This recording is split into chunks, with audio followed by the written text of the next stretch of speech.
What would you do if your best friend asked you to take her place at an arranged marriage ceremony? Would you refuse, protecting yourself from complications? Or would you say yes, saving your friend from a life she did not want? Naomi Carter stood in the bridal suite of the Plaza Hotel, her hands shaking as she read the note for the third time. Naomi, I am so sorry. I cannot do this. I cannot marry a man I have never met just because our families made a deal when we were children. I am leaving with James. We are going to Canada where his family lives.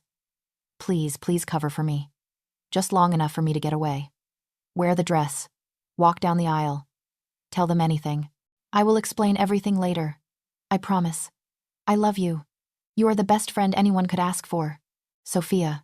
Naomi crushed the note in her fist, her mind racing. Sophia had been her best friend since college. They had been roommates, confidantes, the kind of friends who were more like sisters. When Sophia had told her about the arranged marriage 6 months ago, Naomi had watched her friend spiral into depression and anxiety.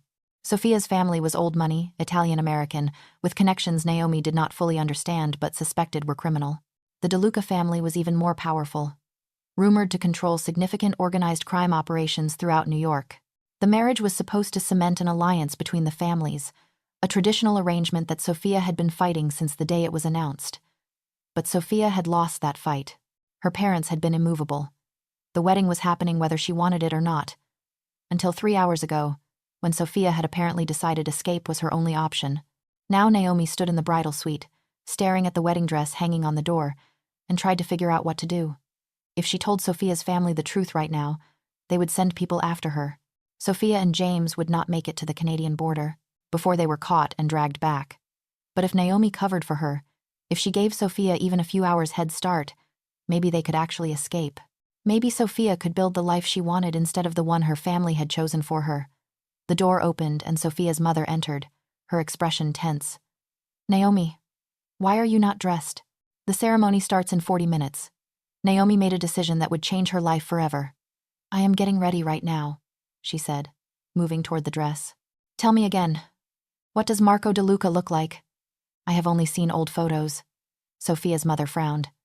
You have seen recent photos? We showed you last month. Right, Naomi said. I just want to make sure I recognize him. Big day nerves. He is tall, dark hair, dark eyes. Sophia's mother said impatiently. Handsome in that dangerous way Italian men are. Now get dressed. Your father is waiting to walk you down the aisle. My father, Naomi repeated, her stomach churning with what she was about to do. Of course. Sophia's mother left and Naomi stood frozen, processing the enormity of what she had just committed to. She was going to pretend to be Sophia, was going to walk down the aisle toward a Mafia boss, was going to buy her best friend time to escape even if it meant facing consequences she could not begin to imagine. The wedding dress fit reasonably well. Sophia was slightly taller and thinner, but they were close enough in size that adjustments Sophia had made to the dress worked for Naomi too.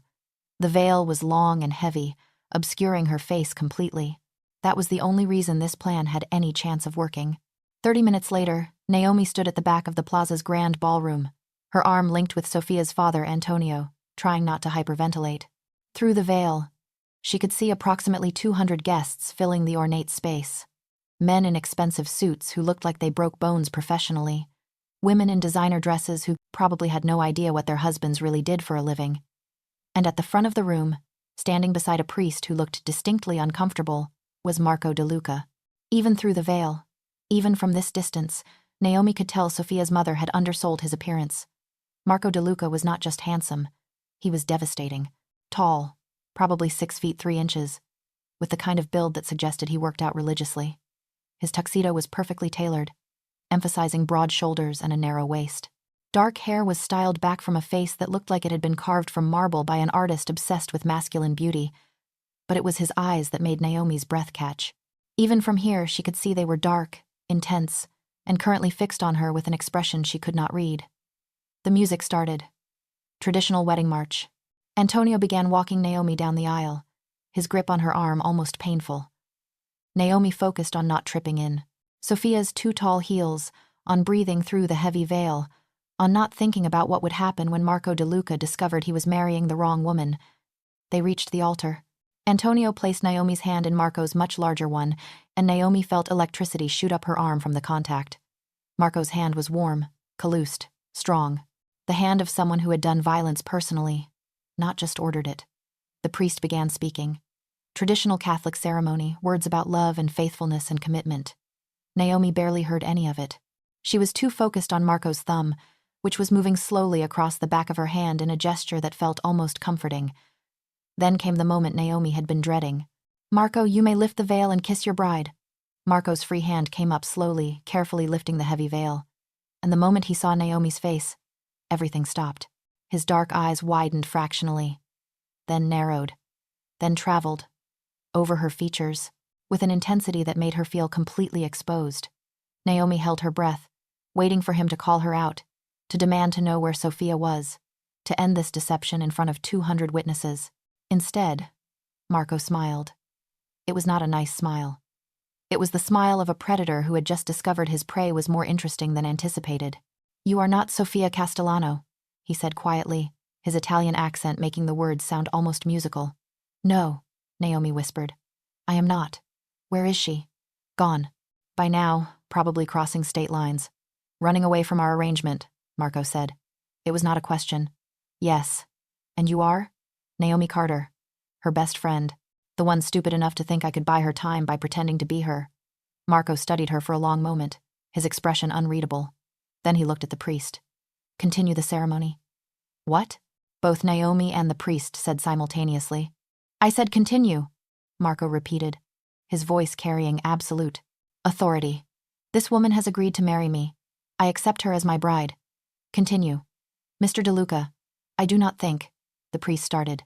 "Do not think," Marco interrupted. "Just finish the ceremony. Now." The priest swallowed hard and returned to his book. "Marco, do you take this woman to be your lawfully wedded wife?" "I do," Marco said, his eyes never leaving Naomi's face. "And Naomi, do you take this man to be your lawfully wedded husband?" Naomi's mind was racing. She should say no, should explain this was all a mistake, should run before the situation got any worse. But Marco's hand tightened on hers, and something in his eyes stopped her. She started, then stopped. Marco's expression had shifted into something that looked like challenge, like he was daring her to refuse. "I do," Naomi finished. "Then by the power vested in me," the priest said quickly, obviously wanting this ceremony over as fast as possible. "I now pronounce you husband and wife. You may kiss the bride." Marco pulled Naomi against him before she could react, one hand cupping the back of her head, the other settling on her waist. His lips crashed down on hers in a kiss that was claiming and possessive and absolutely inappropriate for a church ceremony. Naomi should have been horrified, should have pushed him away. Instead, she found herself kissing him back, her hands coming up to grip his lapels, heat flooding through her body in ways she had never experienced. When Marco finally pulled back, his eyes were dark with desire and something that looked like satisfaction. "You will do even better," he whispered against her lips, quiet enough that only she could hear. "Much, much better than Sophia Castellano ever would have." Then he turned them to face the stunned congregation, his arm firmly around Naomi's waist. "Ladies and gentlemen, my wife, Naomi DeLuca." The reception was a blur of confusion and carefully controlled chaos. Sophia's family was furious, but trying to hide it in front of 200 guests and the DeLuca organization. Marco's family seemed more amused than angry, treating the bride switch like an entertaining twist rather than an insult. And Naomi sat at the head table beside her new husband, trying to process that she had just married a complete stranger. A dangerous, powerful stranger who kept his hand on her thigh under the table and looked at her like he wanted to devour her. "We should talk," Naomi said quietly during a lull in the congratulations and toasts. "About what just happened. About what happens next." "We will talk," Marco agreed. "Later. Right now, we have appearances to maintain. Smile, cara mia. You are supposed to be a happy bride. I am supposed to be buying my best friend time to escape," Naomi said, not actually marrying her arranged husband. "And yet here we are," Marco said, his hand sliding higher on her thigh. "Married, bound together legally, and, according to the Catholic Church, spiritually. Tell me, Naomi Carter, who is now Naomi DeLuca, do you regret it?" "I do not know yet," Naomi admitted. "Ask me again when I fully understand what I have gotten myself into." Marco laughed, a rich sound that made several people turn to look at them. "You have gotten yourself into me," he said, "and I am not letting you go." Sophia ran. You did not. That says something important about who you are, about what you can handle. And Naomi, I think you can handle much more than you realize. The reception lasted 4 hours. Dancing and drinking and speeches from family members who were clearly trying to figure out what had happened and whether to be angry or accepting. Through it all, Marco never left Naomi's side. His hand was always on her, claiming her, making it clear to everyone present that he considered her his regardless of how they had ended up married. At 10 o'clock, Marco leaned close and whispered, "Time to leave, Kara. Our car is waiting." "Where are we going?" Naomi asked. "Home," Marco said. "My home, which is now your home, where it will have that conversation you wanted, and where I will explain exactly what being my wife means." The car was a black Mercedes with tinted windows and a driver who looked like he moonlighted as a bodyguard. Marco helped Naomi into the back seat, then slid in beside her, immediately pulling her against his side. They drove through Manhattan in silence, heading toward the Upper East Side. Finally, the car pulled up to a building that was clearly expensive and exclusive. A doorman immediately opened Naomi's door, greeting Marco with deference that suggested he owned the building, not just an apartment in it. "Welcome home, Mrs. DeLuca," the doorman said, and Naomi realized this was her life now. She was Mrs. DeLuca, wife of a Mafia boss, living in a world she knew nothing about. The penthouse was stunning, floor-to-ceiling windows overlooking Central Park. Modern furniture mixed with Italian antiques. Art that was probably worth more than Naomi made in 5 years. It was beautiful and intimidating and absolutely not the kind of place where someone like Naomi belonged. Marco poured them both whiskey from a crystal decanter, then handed Naomi a glass and gestured for her to sit on the leather sofa. "Now we talk," he said. "Tell me everything. Why Sophia ran. Why you agreed to take her place. What you thought would happen when I discovered the deception." So Naomi told him about Sophia's depression over the arranged marriage, about her love for James, a completely unsuitable accountant from a middle-class family, about the escape plan that had left Naomi holding the wedding dress and making impossible decisions. "And you thought you could just walk down the aisle, buy her time, and then explain it was all a mistake?" Marco asked when she finished. "Yes," Naomi admitted. "I thought you would be angry but reasonable, that you would send people after Sophia and deal with the alliance some other way. I never imagined you would actually marry me instead, because I am supposed to be angry," Marco said. "Supposed to feel insulted that my arranged bride ran away and sent a substitute. Supposed to care about the political implications of the Castellano family's disrespect. But you are not angry," Naomi observed. "No," Marco said. "I am intrigued. Sophia ran rather than face me. You walked toward me knowing you were deceiving a dangerous man. That takes courage, Kara. That takes the kind of spine my wife needs to have." "I am not actually your wife," Naomi said. "We can get this annulled. Explain what happened. You can find a proper alliance marriage with someone who actually agrees to it." "No," Marco said firmly. "You are absolutely my wife. We married in a Catholic ceremony in front of 200 witnesses. We exchanged vows. And Naomi, the moment you said I do, you became mine. I do not return or exchange things that belong to me. I do not belong to you," Naomi said. "I am a person, not a possession. You are a person who is now my wife," Marco corrected. "And in my world, that means you are under my protection and my authority. It means I am responsible for your safety, your happiness, your everything. And it means," he moved closer, his eyes intense, "that I will kill anyone who tries to take you from me. You cannot just decide to keep me because I happen to walk down an aisle," Naomi protested. "I can and I have," Marco said. "But Naomi, I am not a monster. If you truly want to leave, if this is unbearable for you, I will arrange for a quiet annulment. I will compensate you for your trouble. I will make sure the Castellano family does not blame you for Sophia's escape. You can walk away from this and return to your normal life." "But," Naomi prompted, sensing there was more. "But I hope you will not," Marco finished. "Because when I looked at you standing at that altar, when I realized Sophia had sent someone brave enough and loyal enough to take her place, I saw something I did not expect. I saw a woman who might actually be strong enough to be my partner, who might understand the world I live in and not just tolerate it but help me navigate it.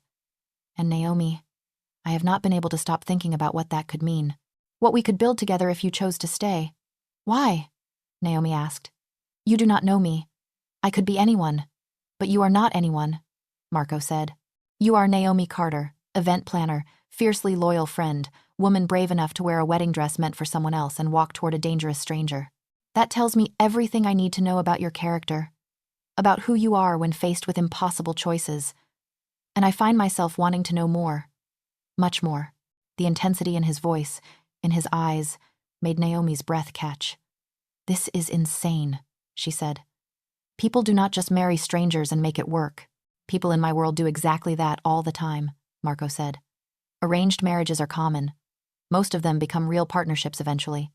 We just skipped some steps and started with honesty, instead of pretense. Honesty? Naomi said.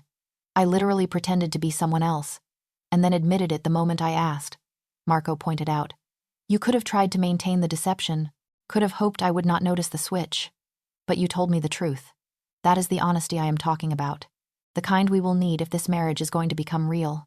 Real, Naomi repeated. You want this marriage to be real? I do, Marco said. And I think you might want that too, even if you are too scared to admit it yet. He was right. Naomi was scared, terrified, but she was also intrigued. Marco DeLuca was dangerous and powerful and completely outside her normal experience. But he was also intelligent, surprisingly gentle given his reputation, and looking at her like she was the most interesting thing he had encountered in years. What would it mean? Naomi asked.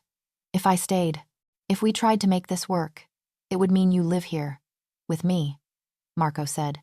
It would mean you learn about my world, about what I do and how the organization works. It would mean accepting that I am not a good man by conventional standards, but that I will be good to you. It would mean building a partnership based on mutual respect and, eventually, I hope, genuine affection. And if it does not work? Naomi asked. If we realize this was a mistake, then we end it, Marco said simply. No drama, no punishment, just a quiet dissolution, and I make sure you are set up for whatever life you want next. But Naomi, I do not think it will be a mistake. I think you walking down that aisle was fate giving us both what we did not know we needed. Naomi looked at this man she had married hours ago, this stranger who had somehow become her husband. Logic said she should refuse, should insist on the annulment, should return to her normal, safe life. But something deeper than logic was telling her to take the risk, to see where this impossible situation might lead. All right, Naomi said. I will. Stay. I will try to make this work. But Marco, I need honesty from you too. Complete transparency about your world, your business, what being your wife really means. No surprises, no lies. Agreed, Marco said immediately. Complete honesty. Starting now. He took her hand, his thumb tracing patterns on her wrist. I run one of the most powerful crime families in New York. We control construction, waste management, shipping, and yes, some illegal operations I am working to phase out. I have killed people, Naomi. I have done terrible things to protect my family and my territory. I am trying to transition toward legitimate business, but that takes time. Years. Right now, today, I am still very much a criminal. Are you trying to scare me away? Naomi asked. I am trying to make sure you understand what you are agreeing to, Marco said. So you cannot say later that I deceived you about who I am. Naomi thought about it. Thought about the violence implied in Marco's confession. Thought about the danger. Thought about how her mother would react to learning her daughter had married a mob boss. But she also thought about the way Marco looked at her, about his promise of honesty, about the possibility of building something real with someone who saw her clearly and wanted her anyway. I understand, Naomi said, and I am choosing to stay anyway, at least for now. At least to see if this impossible marriage might become something worth keeping. Marco's smile was brilliant, transforming his face from intimidating to genuinely happy. Then let me show you our home properly, he said. Let me help you out of that wedding dress that was meant for another woman. And let me begin the process of making you forget you were ever supposed to be anyone's replacement. Because Naomi, you are not a substitute. You are exactly who I want, exactly who I am keeping. He led her to the master bedroom, elegant and masculine with a massive bed that dominated the space. Dressed with surprising gentleness, and then spent the next several hours proving with his hands and mouth and body that she was not the wrong bride at all. She was exactly, perfectly, right. The next morning, Naomi woke in Marco's bed, sunlight streaming through floor-to-ceiling windows, her body deliciously sore from their wedding night. Marco was already awake, sitting shirtless against the headboard, working on a laptop, his free hand absently playing with Naomi's hair. "Good morning, wife," he said when he noticed she was awake. "How do you feel?" "Confused," Naomi admitted. "Overwhelmed. But also," she smiled, surprisingly happy. "Good," Marco said, closing the laptop and giving her his full attention.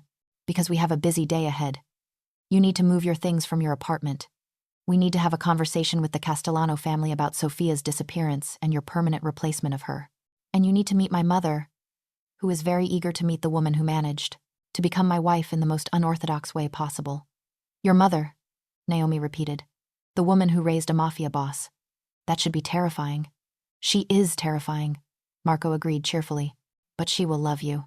She has been telling me for years that I need someone strong and unconventional. You are absolutely both of those things." Over the following weeks, Naomi's life transformed completely. She moved into Marco's penthouse, filling the spare bedroom with her design materials and turning it into a home office. She met Marco's mother, Isabella, a formidable woman in her 60s who sized Naomi up in 10 seconds and then embraced her warmly, saying, "Anyone brave enough to substitute herself at a wedding to save a friend is exactly the kind of woman my son needs." She dealt with the Castellano family, who were furious about Sophia's escape, but grudgingly accepted that the alliance they wanted had still been achieved, just with a different bride. And she began learning about Marco's world, sitting in on meetings, understanding how the DeLuca organization operated, asking questions that made Marco's lieutenants respect her intelligence, even as they questioned whether their boss should be sharing so much with his new wife. And every night, Naomi and Marco came together with passion that never diminished. They talked for hours about their pasts, their hopes, their fears. They learned each other's rhythms and preferences. They built something real from the artificial foundation of their arranged accidental marriage. 3 months after the wedding, Naomi was working in her home office when Marco appeared in the doorway, his expression serious. "We need to talk," he said. Naomi's stomach dropped. Those 4 words never meant anything good. "About what?" "About Sophia," Marco said. "She has been found." Naomi stood immediately. "Is she okay?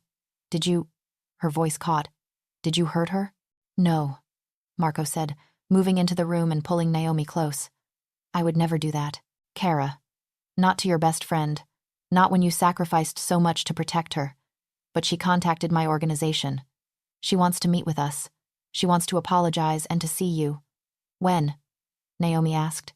"Tomorrow," Marco said. "If you want to. If seeing her would not be too painful." "I want to," Naomi said immediately. "I need to know she is okay. That the sacrifice was worth it." But before they could meet with Sophia, another complication arose. Marco's business partner and closest friend, Giovanni Russo, expressed concerns about Naomi's presence in the organization's inner circle. It happened during a meeting Naomi was sitting in on, 3 months into her marriage.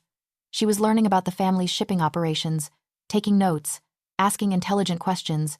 Giovanni had been quiet throughout, watching her with an expression Naomi could not quite read. After the meeting ended and everyone else had left, Giovanni stayed behind. "Marco, we need to discuss your wife."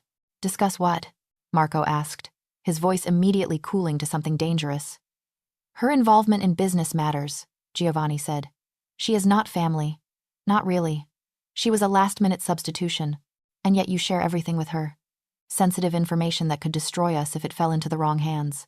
Naomi is my wife," Marco said. "That makes her family, and she has proven herself trustworthy in every way." "Has she?" Giovanni challenged.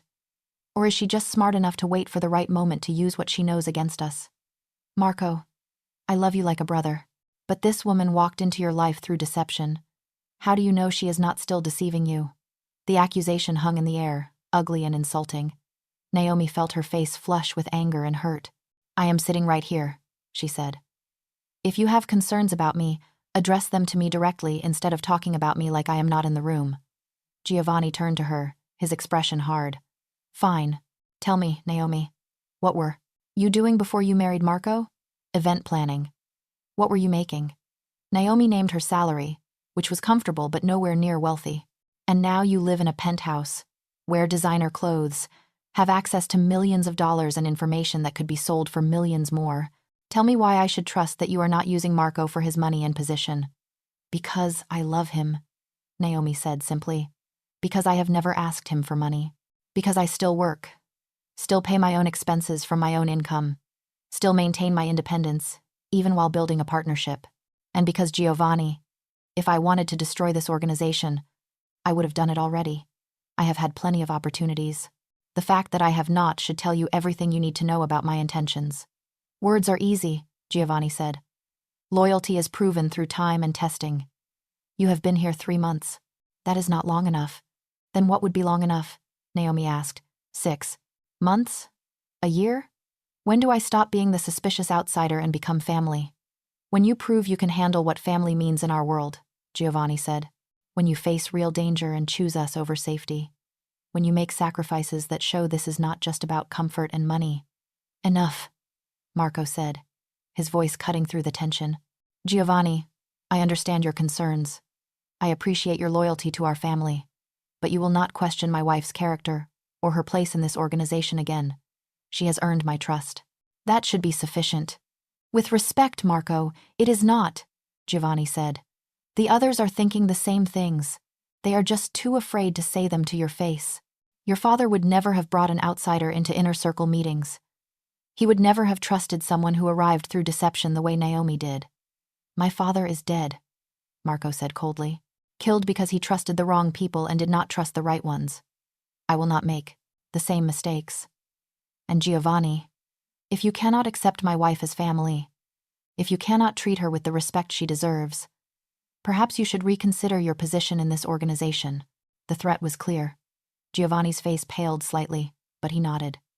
I will respect your decision, Marco, but I hope you are right about her. For all our sakes. After Giovanni left, Marco pulled Naomi into his arms, holding her tightly. I am sorry, he said. I should have anticipated this. Should have prepared you better for the kind of scrutiny you would face. He is not wrong, Naomi said. About me being an outsider. About arriving through unusual circumstances. Marco, maybe I should not be in these meetings. Maybe I should stick to my event planning and let you handle the family business separately. No, Marco said firmly. You are my wife, my partner. I need you to understand my world, to help me navigate it, to be someone I can trust completely. Giovanni and the others will come around. They just need time to see what I already know, that you are the best thing that has happened to this family in a generation. But the doubt had been planted. Over the following weeks, Naomi became acutely aware of how others in the organization viewed her. Some accepted her warmly. Others maintained careful distance. And a few looked at her with suspicion that suggested they agreed with Giovanni's assessment. The test Giovanni had mentioned came 2 months later. Naomi was shopping in Soho, enjoying a rare afternoon to herself, when 3 men approached her on the street. She recognized them immediately from photographs Marco had shown her. Rival family members. The Rossi organization, which had been trying to expand into DeLuca territory for years. Mrs. DeLuca, the lead man said, his smile not reaching his eyes. We have been hoping to run into you. We have a business proposition. One we think you will find very attractive. I am not interested, Naomi said, trying to move past, but they blocked her path. You have not heard the offer yet, the man said. We want information about DeLuca shipping schedules. Just 3 dates. Simple information that you have access to. In exchange, we will pay you $500,000. Cash. Money your husband will never know about. Money you can use however you want. I said I am not interested, Naomi repeated, her heart pounding. Move out of my way. Think about it, the man said. $500,000 for information that means nothing to you. And if you refuse, well, accidents happen in New York. Young women shopping alone can find themselves in dangerous situations. You understand what I am saying? The threat was clear. Naomi's hands were shaking, but she kept her voice steady. I understand that you are threatening me. I understand that you think I am weak enough to betray my husband for money. And I understand that you have made a very serious mistake. She pulled out her phone and called Marco, directly, putting it on speaker. They are here, she said when he answered. 3 Rossi soldiers, trying to buy information and threatening me when I refuse. Where? Marco's voice was deadly calm. Broome Street, between West Broadway and Wooster, Naomi said. Do not move. My people will be there in 2 minutes. Stay on the line with me. The 3 men looked at each other, clearly debating whether to escalate or retreat. The lead man took a step toward Naomi. You just made a very bad decision, he said. No, Naomi said, surprised by her own courage. You did. When you approached the wife of Marco DeLuca and thought she would betray him. When you threatened me instead of walking away. Those were your bad decisions. Mine was calling my husband and letting him know exactly who needs to be dealt with. 2 black SUVs screeched to a stop at both ends of the block. Men emerged, all of them armed, all of them moving with military precision. The 3 Rossi soldiers tried to run but were surrounded within seconds. Marco emerged from one of the SUVs and went directly to Naomi, his hands running over her arms, her face, checking for injuries. Are you hurt? Did they touch you? No, Naomi said. I am fine. They tried to buy information. When I refused, they threatened me. I called you immediately. Marco's expression became something Naomi had never seen before. Pure, cold fury. He turned to the 3 men, now being held by his soldiers. Take them to the warehouse, he said. I will deal with them personally later. And send a message to Carlo Rossi. Tell him his men approached my wife. Tell him this is the only warning he gets. Then Marco wrapped his arm around Naomi and led her to his SUV. You did perfectly, he said as they drove away. You did not engage. You did not negotiate. You called me immediately. You were smart and brave, and everything I knew you would be in a crisis. I was terrified, Naomi admitted. But you did not show it, Marco said. And you did not, for one. Second, consider their offer. That matters, Naomi. That proves to everyone in my organization that you can be trusted, that you are loyal, that you are family in every way that counts. What will you do to them? Naomi asked. Those men. What I must, Marco said. They threatened you. In my world, that requires a response. A strong one. Will you kill them? Naomi asked quietly. Probably, Marco said, his honesty brutal. Because if I do not, if I show any weakness when it comes to protecting you, then every rival organization will see you as a target. Will think they can use you against me. I cannot allow that, Naomi. I will not. Naomi processed this. Processed that her refusal to betray Marco would result in 3 men dying. Processed that this was the reality of the world she had married into. I understand, she said finally. And Marco, I would make the same choice again. Refuse them. Call you. Trust you to protect me. That is who we are now. That is what being your wife means. Marco pulled her close and kissed her deeply. Ti amo, he whispered. I love you more than I thought possible. And I will burn down anyone who tries to hurt you or use you against me. That evening, Giovanni came to the penthouse. He found Naomi in the kitchen, making dinner, trying to process the day's events through normal domestic activities. I heard what happened, Giovanni said. Heard you refused the Rossi family's offer and called Marco immediately. Yes, Naomi said, not looking up from the vegetables she was chopping. I owe you an apology, Giovanni continued. I questioned your loyalty, your commitment to this family. I was wrong. What you did today, the choice you made, proves you are exactly who Marco said you were. You are family, Naomi. Truly. And I am sorry I doubted that. Naomi finally looked up, seeing genuine respect in Giovanni's eyes. Thank you, she said. That means more than you know. From that day forward, the organization's attitude toward Naomi shifted completely. She was no longer the suspicious outsider. She was Marco's wife, someone who had proven herself under pressure, someone who chose family over money and safety over betrayal. But the incident also made Naomi realize how dangerous her new life really was. She was not just Marco's wife in name. She was a target, a potential weakness enemies could exploit, and she needed to be able to protect herself. Teach me, she told Marco that night. Teach me how to defend myself, how to use a gun, how to survive in your world not just as someone you protect, but as someone who can protect herself. Marco studied her for a long moment. Are you certain? Once you cross that line, once you learn to use violence as a tool, you cannot unknow it. It will change you, Kara. I am already changed, Naomi said. The moment I married you, the moment I chose this life, I changed. Now I need to evolve. I need to become strong enough to stand beside you, not just behind you. So Marco taught her. Gun range sessions, twice a week. Self-defense training with his best security specialist. Situational awareness drills. How to spot surveillance. How to escape from restraints. How to hurt someone efficiently if her life depended on it. And Naomi learned it all, transforming from the event planner who had accidentally married a mob boss into a woman who could handle herself in dangerous situations, who understood that sometimes violence was necessary, who could make hard choices without flinching. 6 months after the wedding, Naomi was a different person. Stronger, harder, more confident. She moved through Marco's world with ease now, comfortable in the penthouse, respected by the organization, genuinely in love with the man she had married by accident. But she also missed her old life sometimes. Missed the simplicity. Missed not knowing that the man she loved had killed people. Missed being Naomi Carter, event planner, instead of Naomi DeLuca, Mafia wife. Marco found her one evening standing at the penthouse windows, staring out at the city, clearly lost in thought. "Talk to me," he said, wrapping his arms around her from behind. "Tell me what you are thinking." "I am thinking about the woman I was 6 months ago," Naomi said. "She was so naive, so innocent. She thought the world was simpler than it is. She thought people were better than they are. She thought love was about romance and flowers and easy choices." "Do you regret becoming who you are now?" Marco asked quietly. "No," Naomi said immediately. "I am stronger now. Smarter. More capable. But Marco, I miss some of that innocence. Miss not knowing what you are capable of. Miss being able to ignore the darker parts of the world." "I can give you that back," Marco said. "If you want, we can get the annulment. You can return to your old life. I will make sure you are protected, that you have everything you need to start over.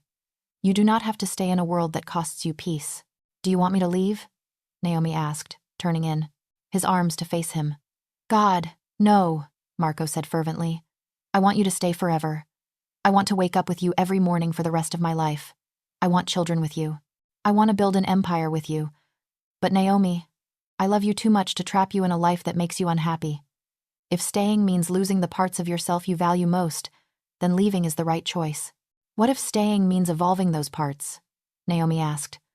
"What if I can be strong and still compassionate, realistic about the world and still hopeful, your wife and still myself? Then you will be extraordinary," Marco said. "Even more than you already are. But Kara, that balance is hard to maintain. The longer you are in my world, the harder it becomes." "Then help me maintain it," Naomi said. "Help me remember who I was while becoming who I need to be. Be my anchor to goodness, even as you teach me about darkness. Can you do that?" "I can try," Marco promised. "For you, I will try anything." They sealed the promise, with a kiss that became making love on the living room floor, urgent and desperate and full of the understanding that they were building something precious that required constant work to maintain. The meeting with Sophia happened the following week. Naomi and Marco drove to Brooklyn to meet with Sophia and James at a neutral restaurant. When Sophia saw Naomi, she burst into tears immediately, standing to embrace her friend. "I am so sorry," Sophia said. "I never meant for you to actually marry him. I thought you would just walk down the aisle and then explain and he would stop the wedding. I never imagined he would go through with it. I never wanted to trap you in my arranged marriage." "You did not trap me," Naomi said. "You freed me, actually. You set in motion the events that led me to Marco, that led me to a life I never would have had otherwise.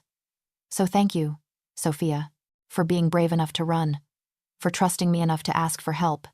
But you had to give up your life," Sophia protested. "Your career, your independence, everything." "I did not give them up," Naomi corrected. "I transformed them. I still work. I still have independence. I just do it as Marco's wife now, as part of his world. And Sophia, I am happy, genuinely happy, happier than I was before, actually." Sophia looked at Marco, clearly trying to assess whether Naomi was telling the truth or just protecting herself. "You really love him?" she asked. "I really do," Naomi confirmed. "More than I thought possible. He is a good man, Sophia. A dangerous man, yes, but good to me. Good for me. We are building something real together." Marco spoke then, addressing Sophia directly. "You were right to run," he said. "Not because I would have been a bad husband to you, but because you loved someone else, because you wanted a different life. You should not have to marry someone you do not choose just to satisfy family obligations. I'm glad you were brave enough to escape, even though it left you with a substitute." "Bride?" Sophia asked. "Especially because of that," Marco said, pulling Naomi close. "Because the substitute turned out to be exactly who I needed, who I wanted, who I would have missed if you had been brave enough to face me instead of running. So thank you, Sophia, for putting Naomi in that wedding dress, for giving me the wife I did not know I was looking for." They talked for 2 hours, laughing and crying and rebuilding their friendship on new ground. When they parted, Sophia and James heading back to their quiet life in Canada, Naomi and Marco returning to their dangerous life in New York, the bond between the friends had been restored. "She seems happy," Marco observed on the drive home. "James clearly adores her. They will build a good life together." "Yes," Naomi agreed. "And so will we. A different kind of life. More complicated, more dangerous, but equally real, equally valuable." "Do you ever wish you had the life Sophia has?" Marco asked. "Simple, safe, conventional?" "Sometimes," Naomi admitted, "when things are particularly hard, when I am scared, when I am reminded of the violence and danger. But then I look at what we have, at who we are together, and I would not trade it. I would not choose safe over what we have built, would not choose simple over the depth of what we share." "Good," Marco said, "because I am keeping you, Naomi DeLuca. For better or worse, for richer or poorer, in danger and in safety, you are mine. I am yours. And that is not changing regardless of who was supposed to be standing at the altar that day." 6 months after the wedding, Naomi stood in the bathroom of the penthouse, staring at a positive pregnancy test, her hands shaking. She and Marco had not been trying for a baby, but they had not been preventing one either. And now here she was, carrying the child of a man she had known for 6 months, a man she had married by accident, who had become her entire world. She sat on the edge of the bathtub, trying to process.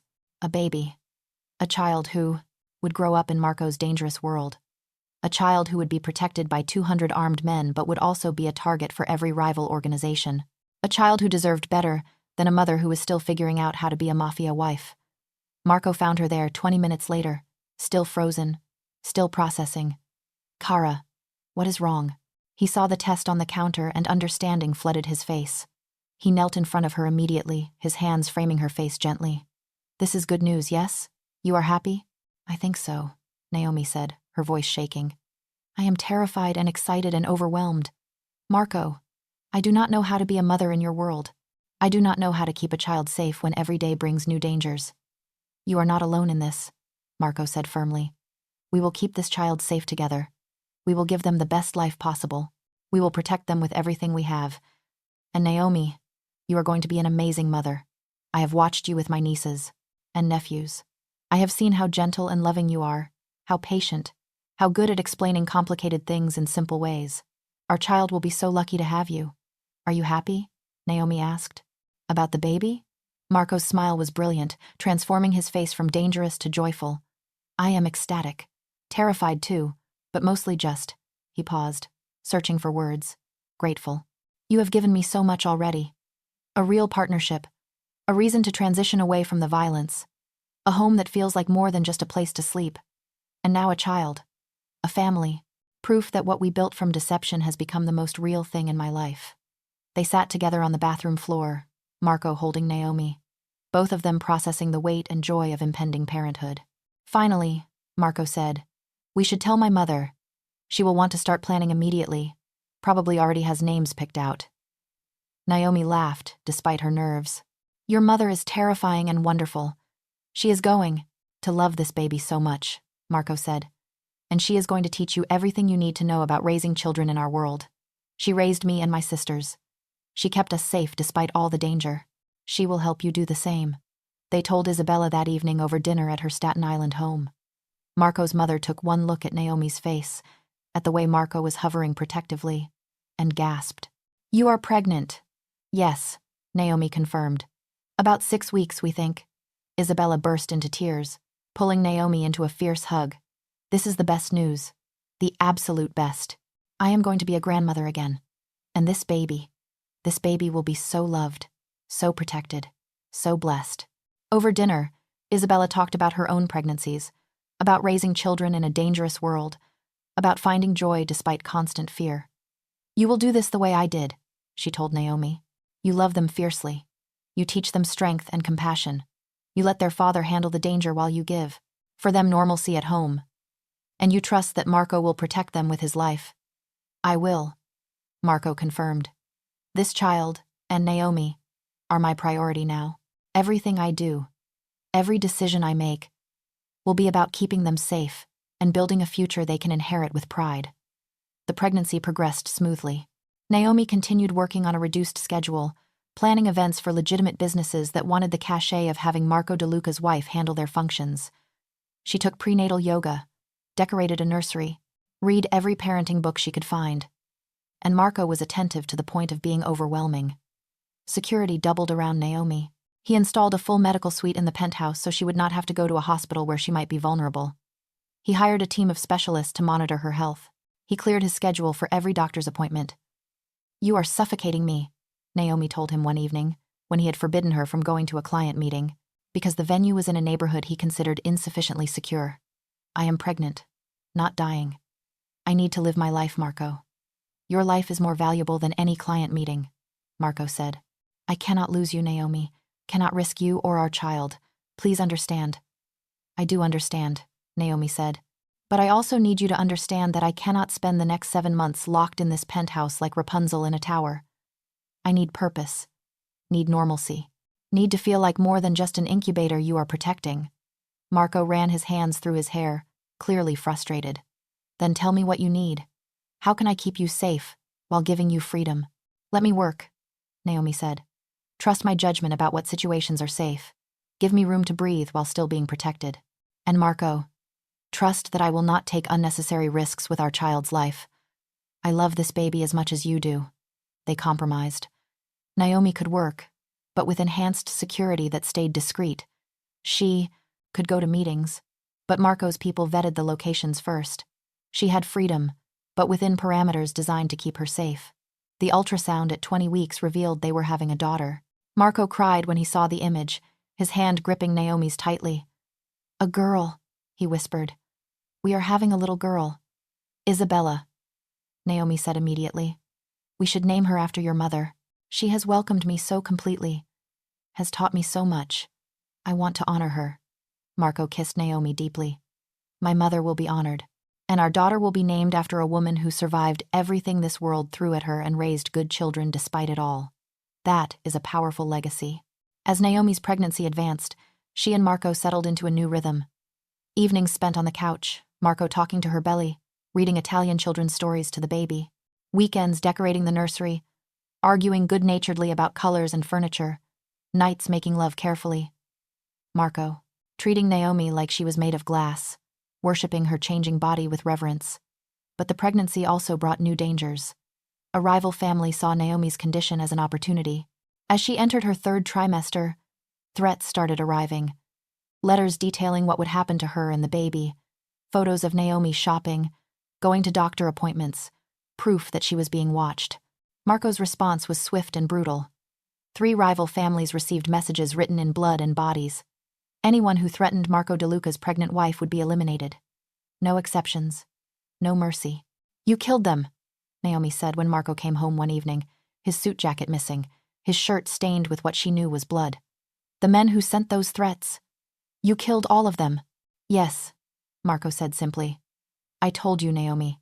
I will burn down anyone who threatens you or our child. That is not hyperbole. That is a promise I keep with violence when necessary." Naomi looked at this man. She loved. This father of her unborn child, who had just come from killing people to protect them. She should have been horrified, should have been scared. But instead, she felt safe. Because she knew absolutely, that Marco would do anything to keep their family intact.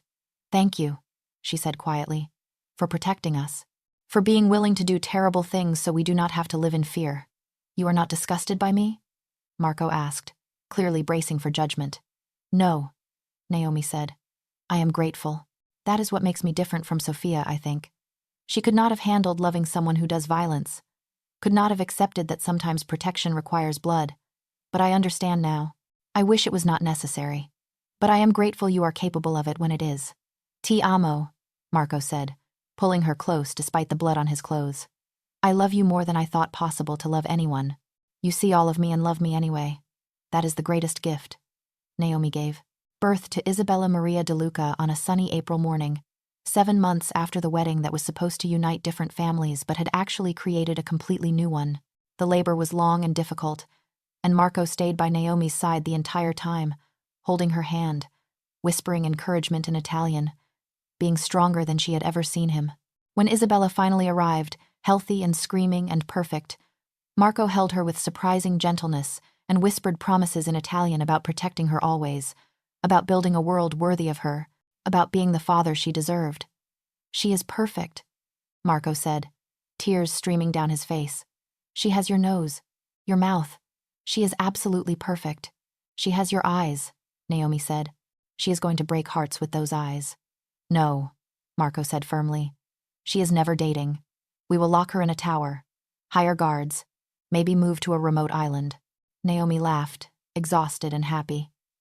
"She is going to wrap you around her, tiny finger. You are going to be completely helpless against her."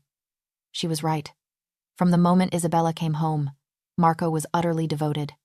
He changed diapers, did middle-of-the-night feedings, walked the floor for hours when she was fussy, sang Italian lullabies, read her stories despite her being too young to understand them, and he continued running his organization with new purpose. Every business decision was evaluated through the lens of what world he was building for his daughter. Legitimate investments increased. Violent operations were phased out more aggressively. The DeLuca family became known for being ruthless to enemies but increasingly civic-minded in their legal businesses. "You have changed him," Isabella Sr. told Naomi when baby Isabella was 3 months old. They were having coffee in the penthouse while Marco handled a meeting in his office. "My son was a good man before you, but he was also hard. Cold in ways that worried me. You have softened him without weakening him, given him reasons to build instead of just maintaining power. That baby has completed the transformation." "He changed me too," Naomi said. "I was so soft before, so naive about how the world really works. Marco taught me to be strong, to make hard choices, to protect what matters even when it costs something." "You balance each other," Isabella said. "That is what the best marriages are. Not two people who are the same, but two people who make each other better, who complete each other." 2 years after the wedding, Naomi and Marco stood in the backyard of the Long Island estate they had purchased, watching their daughter Isabella toddle around chasing butterflies. Marco's hand rested on Naomi's still flat stomach, where their second child, a son, was just beginning to grow. "You know," Naomi said, leaning against Marco's chest, "I was thinking about that day, the wedding day, when I put on Sophia's dress and walked down the aisle toward you." "What about it?" Marco asked, his arms wrapping around her. "I was terrified," Naomi said, "absolutely convinced I was making the worst decision of my life, that I would regret it forever, that I was sacrificing myself for a friend and would pay a terrible price." "And now?" Marco prompted. "Now I cannot imagine any other life," Naomi said. "Cannot imagine not being your wife, not being Isabella's mother, not being part of this family we have built. I was the wrong bride, Marco. But somehow that made me exactly the right wife." "You were never the wrong bride," Marco said firmly. "You were the woman I needed, who fate delivered in an unexpected way. The perfect partner who I would have missed if Sophia had been brave enough to face me. You were destiny, Kara. Disguised as a substitution, but actually exactly what I needed. And you were the stranger I married who became my home," Naomi said. "The dangerous man who made me feel safest. The Mafia boss who became the best husband and father I could imagine." They stood together, watching their daughter play, Marco's hand protective over the child growing inside Naomi. Both of them understanding that sometimes the most beautiful lives start with the most impossible circumstances. That is the story of Naomi Carter and Marco DeLuca. A story that began with a desperate bride substitution and became a love that proved sometimes the wrong person is the most right. Their journey shows us that fate works in mysterious ways, that courage comes in unexpected forms, and that the most real relationships can begin with complete deception. Naomi and Marco's marriage reminds us that loyalty matters more than circumstances, that bravery comes in many forms, that saying yes to the impossible can change everything, and that love does not need perfect beginnings, just two people willing to build something real together. Their story teaches us that arranged marriages can become passionate love affairs, that dangerous men can be devoted fathers, and that sometimes walking down an aisle toward a stranger is the best decision you will ever make. It proves that family is built, not just inherited, that transformation happens when we embrace instead of resisting change, and that the most meaningful connections often come from the places we least expect. Naomi and Marco show us that protecting someone can look like violence, that love can exist alongside danger, and that sometimes the bride who runs teaches us more than the one who stays ever could. Their story is a testament to the power of choice. Sophia chose to run, giving Naomi the opportunity to walk forward. Naomi chose loyalty over safety, substituting herself for her friend. And Marco chose to see past the deception to the woman standing before him and decided she was exactly who he wanted. 3 choices that created a family. 3 brave decisions that proved sometimes the wrong bride is exactly the right woman. 3 moments of courage that changed multiple lives forever. If this incredible story of bride substitution, accidental marriage, and transformative love moved you, make sure to subscribe to our channel and hit that notification bell. We share new stories every week about real people who discovered that fate works in mysterious ways, that wrong turns lead to right destinations, and that sometimes the most unconventional beginning leads to the most beautiful life.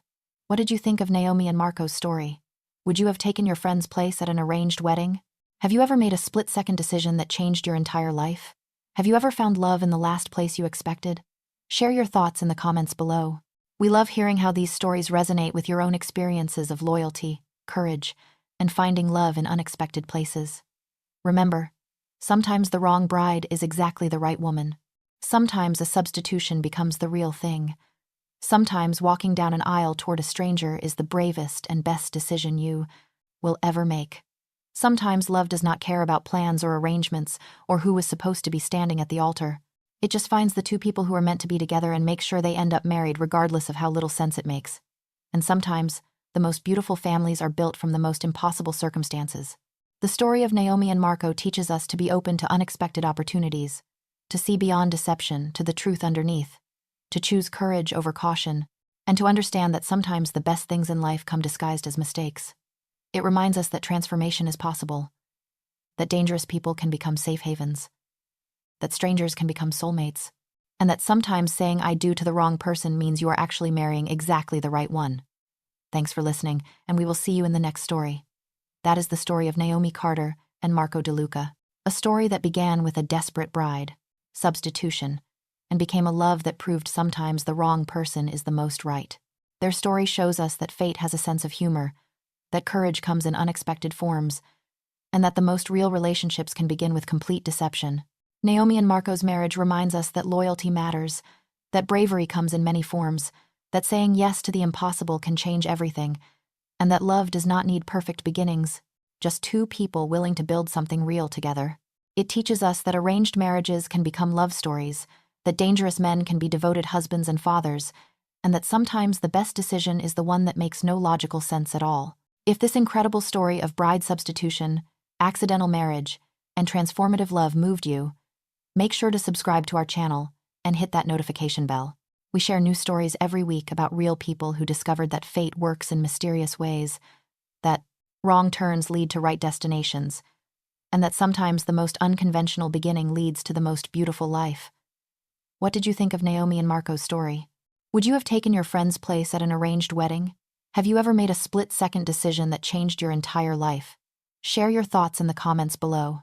We love hearing how these stories resonate with your own experiences of loyalty, courage, and finding love in unexpected places. Remember, sometimes the wrong bride is exactly the right woman. Sometimes a substitution becomes the real thing. Sometimes walking down an aisle toward a stranger is the bravest and best decision you will ever make. And sometimes love does not care about plans or arrangements or who is supposed to be standing at the altar. It just finds the 2 people who are meant to be together and makes sure they end up married regardless of how little sense it makes. Thanks for listening, and we will see you in the next story.